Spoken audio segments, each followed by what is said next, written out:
पढ़ी संख्या विषय आलोचना करते संख्या कौन गोटे बड़ संख्या को केमती कमा द्वारा आम खातार रिप्रेजेंट कर संख्यार स्थानीय मान विषय आलोचना करते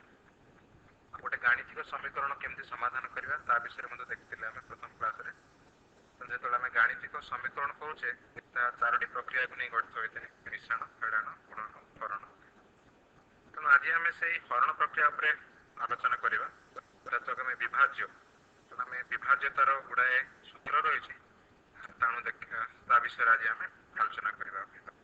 जो आम गोटे संख्या को जेकोसी अन्य गोटे संख्या द्वारा विभाज्य करुचे तार सूत्रटी एपरी जाए एक्चुअली भाज्य इक्वल टू भाजक गुणन भागफल मिश्रण भाग शेष होता है ओके तेणु गोटे संख्या नवा जो आम 73 बोली गोटे संख्या नवा ताको जदि आम 10 रे हरिबा आम केते पाउचे 7 पाउचे भागफल हिसाब रे और भाग शेष 3 रही जाउचे तेणु संख्या 73 टाको आम कोन कहूचे भाज्य कहूचे भाज्य बा जोटा कि संख्या रहिला और जेहेतु 10 द्वारा आम हरुचे ताको आम कोन कहूचे भाजक 10 टी भाजक हे गला 7 टी कोन हला भागफल 3 जेतु रही गला कोन हला भाग शेष ओके तेणु आम देखिले जे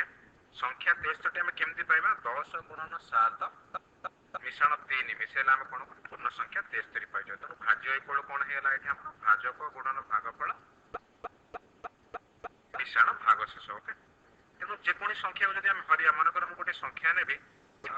44 गोटे संख्या नेबी ओके ताकि जदि मोटे 4 द्वारा विभाज्य करिबी तेणु केते मु पाइबी भागफल 11 पाइजिबी और भागफल 11 पाइला परे तक हम भागशेष केते रहला 0 रहिछो भागशेष माने एथरो जानले जे 44 संख्याटी 4 द्वारा पूर्ण रूपे विभाज्य अटे कारण